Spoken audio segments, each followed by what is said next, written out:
I'm Dr. B. Mahendragiri, laparoscopic surgeon and cancer surgeon Vizianagaram.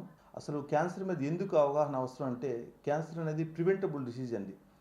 అది మనం తెచ్చుకునే కారణాలతోనే ఎక్కువగా ఉంటుందండి. అంటే టొబాకో, ఆల్కహాల్, కొన్ని infective disease, hepatitis B, hepatitis, HPV virus ఇలాంటి కారణాలు అండ్ సెడెంటరీ లైఫ్ స్టైల్స్, మన హై జంక్ ఫుడ్స్ తినడం అండ్ మనకి lifestyle, bad lifestyles, వీటి వల్లనే మనకి క్యాన్సర్ అనేది ఇప్పుడు ఎక్కువగా obesity one of the cause for cancer కింద కూడా నిర్ధారణ చేయడం జరుగుతుందండి.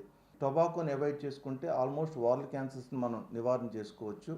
అండ్ ఆల్కహాల్ అనేది అవాయిడ్ చేసుకుంటే మనకి లివర్ అండ్ మిగతా గ్యాస్ట్రిక్ సంబంధించిన క్యాన్సర్ నివారణ చేసుకోవచ్చు. హెచ్పివి వ్యాక్సిన్ వేసుకుంటే మనం సర్వైకల్ క్యాన్సర్ అనే దాని మీద నివారణ చేసుకోవచ్చండి. రొమ్ము క్యాన్సర్, సర్వైకల్ క్యాన్సర్స్, వారల్ క్యాన్సర్స్తో గత 5-6 సంవత్సరాల నుంచి కూడా చూడడం జరుగుతుందండి.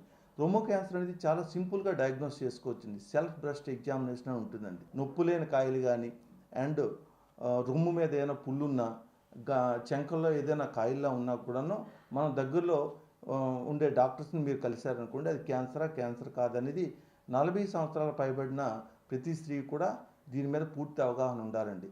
సర్వైకల్ క్యాన్సర్కి వచ్చేసేసి అంటే గర్భాశయ ముఖద్వార క్యాన్సర్ అంటారు.